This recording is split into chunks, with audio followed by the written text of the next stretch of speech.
A Georgia mom is going on trial for the murder of her young son after the boy's remains are found in a landfill. I have the sad details of the murder of Quinton Simon, the many charges his mom faces, and what to expect at her trial. Welcome to Crime Fix. I'm Angenette Levy. When Quinton Simon was reported missing exactly 2 years ago, people in Chatham County, Georgia, rallied around the family and launched searches to try to find him. The story gripped people. A 20-month-old adorable little boy was missing. Now, if you're a mom, you know how it feels if you're in a store or a public place and you turn your head for a second and your child is gone.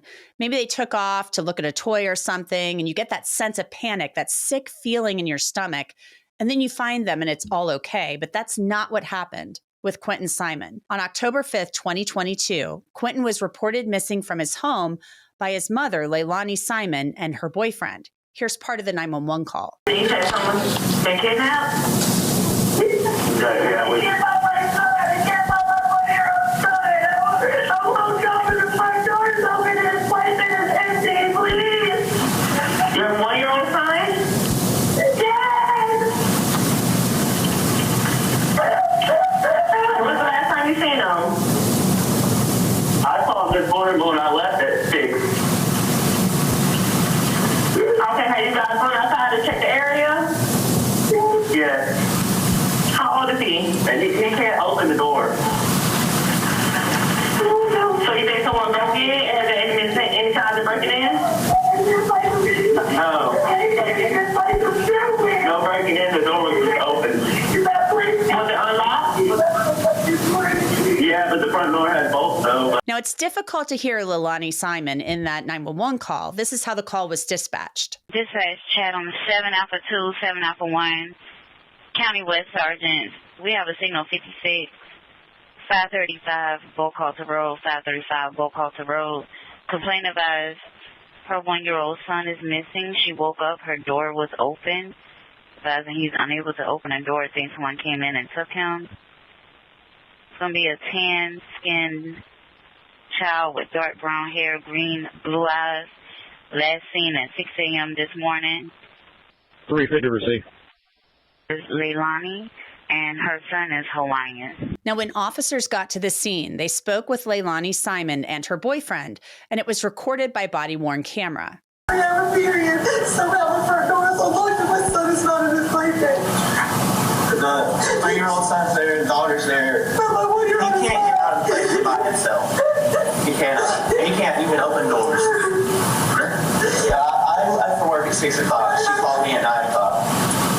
And the front door was open, like I said, and he's gone. I can't find him. I don't think And she said about 2 weeks ago, she told us that she seen a car sitting out front about 2 weeks ago. Yeah. A massive search unfolded from there, and there's nothing more urgent than a missing child. People searched on foot and by air, and there was no sign of 20-month-old Quinton. 2 days after Leilani reported Quinton missing, the police chief updated the county commission about the search. We made the scene, did an initial assessment, got our drone out there as quick as possible looking, because the initial report is that he wandered off. Over that span of time, we had aviation, mosquito control came out, helped us doing an aerial search. We set up a grid search, had volunteers show up. SEMA assisted us again as well. We've exhausted that grid search at this time. We have yet to locate Quinton at this time. It's still a missing persons case, but we are actively investigating this. Our detectives have worked 18-hour days since this has started. The FBI has come in and offered us assistance. They've been a tremendous resource for us. The murder of Quinton Simon really got me wondering, what do we know about Leilani Simon? I turned to truthfinder.com, a public records search service and a sponsor of Crime Fix, to find out. I searched for Leilani Simon to see what would come up, and the results I got showed that she does face charges in Quinton's death, which include murder and making false statements. Other cases also appeared showing misdemeanors like shoplifting going back a couple of years. Now, what's really great about Truthfinder is that it will show you address histories, relatives, and criminal and traffic records, as you saw.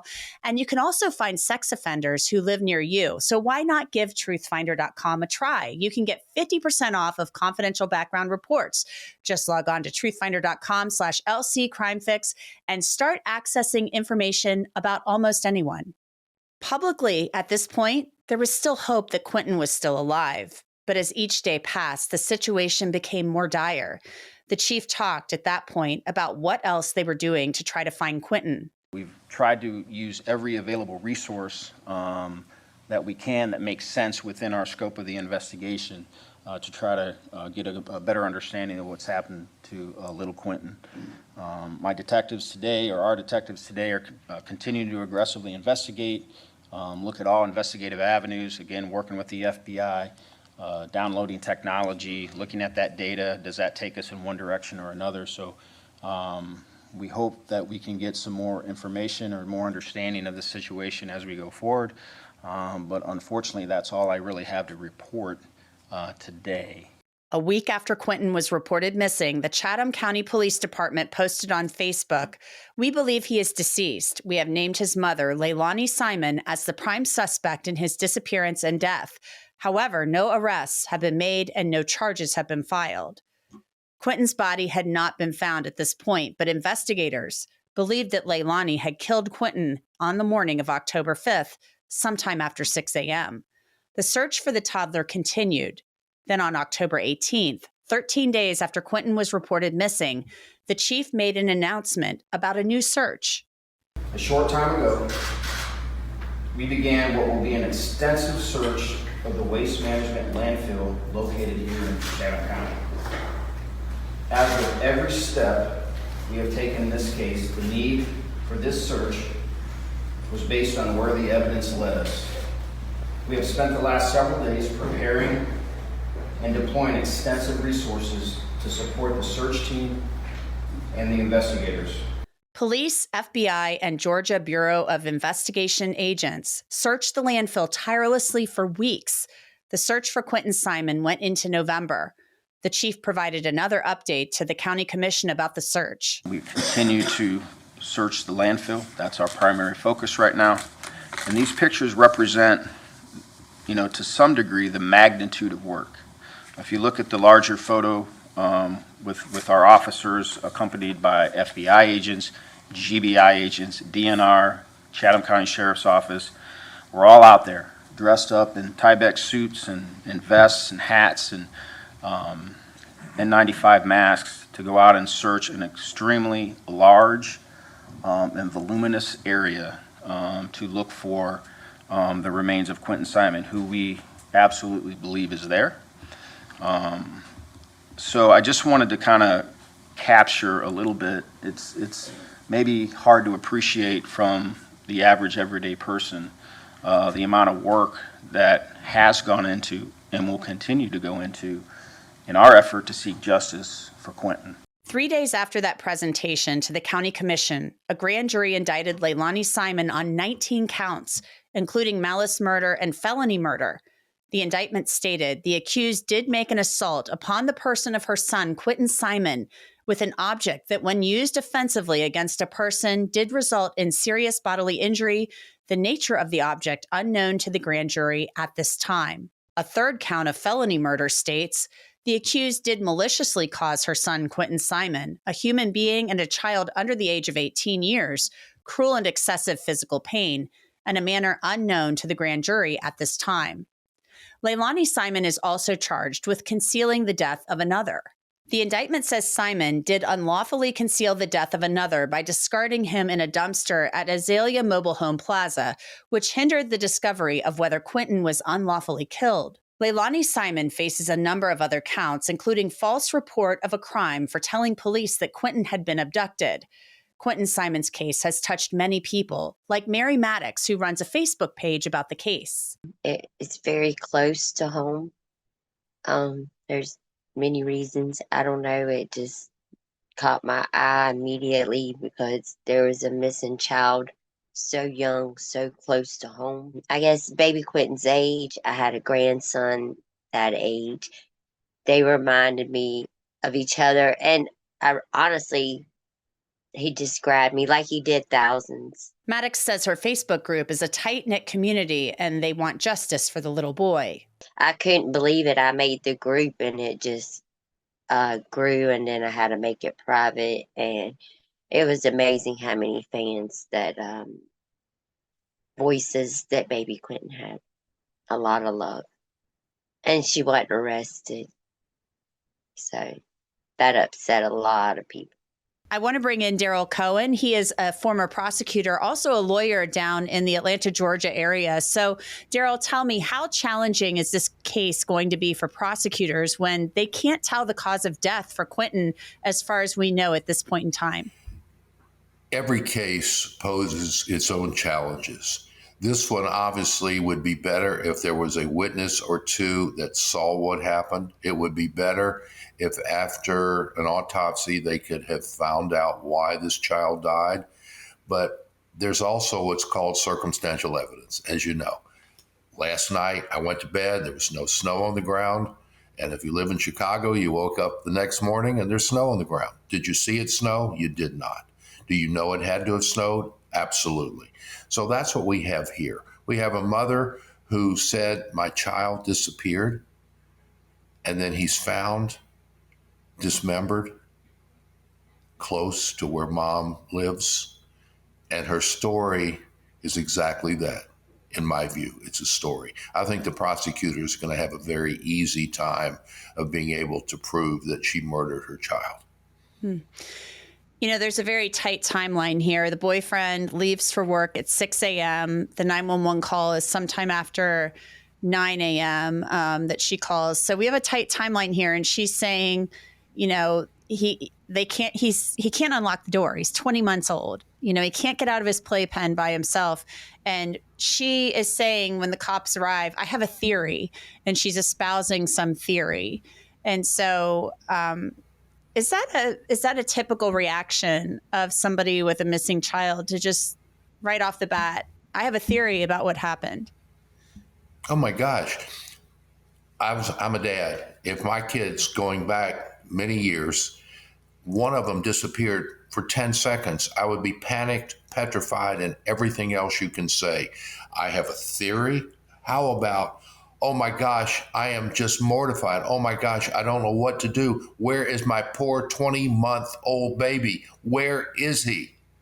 No, it doesn't ride. It doesn't ride at all. One thing that's really concerning about this case as well is that technically it sounds like she didn't even really have custody of her kids. Her mother was supposed to have custody, but the kids were in her care.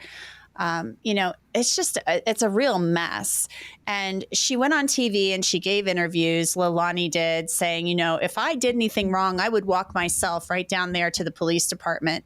But within a week of Quinton being reported missing, the police were saying, she's our prime suspect. And we believe he is dead. So there was evidence that they were gathering early on that led them to believe poor little Quinton had been murdered. He was dead. And that she was the prime suspect. They just had to collect that evidence. And Daryl, they spent weeks and weeks combing through that landfill. How tedious is that? I mean, they were literally looking for a needle in a haystack, and they found it. Look what happens when investigators do not only their job, but they go over and above what they should do. The smell in the landfill, the mission they were on, overwhelmed them. They found what they needed to find and didn't, quite frankly, want to find. They were hoping that child was still alive, but he wasn't. 20 months old, mom responds the way she responds. That's unconscionable on a good day. So she wasn't even a good actor, not even a good female actor. She just was a person who committed an evil act. And I would love to see the district attorney's case file. That will be so interesting. If this case goes to trial, there's a lot more that we have not been told. And as they used to say with the old men's warehouse, I guarantee it. There was some reporting in the New York Post that I think put a lot of people off. And she was complaining to a reporter at the New York Post about the conditions in jail. And, you know, she's maintaining she's innocent, which she has the right to do. But, you know, she's complaining about the conditions there. She only gets this much time out in the rec yard or what have you because she's in protective custody. Probably doesn't bode well for her in the public eye. I mean, this is a case where you have a 20-month-old child who is missing. Anytime you have a case involving children, it really gets people's emotions stirred up. I mean, people were hoping that this child, Quinton, would be found alive. And it really, really pulled at people's heartstrings and got people really upset. So this doesn't bode well for her in the court of public opinion. Is it possible that that evidence comes in at trial? It should not come in trial unless she testifies and opens the door. Having said that, Savannah is a small town. It's, at least in relation to other cities, people know what's going on. No longer do we rely on newspapers. No longer do we rely exclusively on television stations. But there's something called social media, and there's something called person to person. And let me assure you, the entire city knows that she's been arrested. The entire county of Chatham knows that she's being prosecuted, and everyone knows she's complaining about the conditions of the jail, where the last time I checked, it's not a Holiday Inn. It's not a Hampton Inn. It clearly is not a Ritz and should not be. Do you think her defense team goes with her theory about the child being abducted, that he was kidnapped? Somebody came in and kidnapped Quinton, and she's being blamed because she was the mom and was the last person seen with him? That's a very difficult question to answer. I think if I were representing her, and I would not, by the way, I would wait and see what the prosecution has to say with their case in chief, their main case, and then I would begin to frame her defense otherwise. And the reality is the prosecution has to complete their case by finding, and the court finding, meaning the jury, finding her guilty beyond and to every reasonable doubt, and to the exclusion of every reasonable doubt. So if I were her defense team, I would think they were going to be able to turn on a dime and look for something in that case, somewhere where there are a witness or witnesses that don't testify in their view the way they need to in order for her to be convicted. In other words, play it by ear. Part of me wonders if we'll see kind of a Casey Anthony-esque defense here. The child may have died. It was an accident. She freaked out and put Quinton in the dumpster. How likely do you think it is that we see something like that? I think it's a definite maybe. I'm not surprised whatever her defense would be, and I'm still disappointed in the Casey Anthony verdict. Well, we will see how this unfolds. Daryl Cohen, thank you so much. Thank you. Nice to see you. Take care. And that's it for this episode of Crime Fix. I'm Angenette Levy. Thanks so much for being with me. I'll see you back here next time.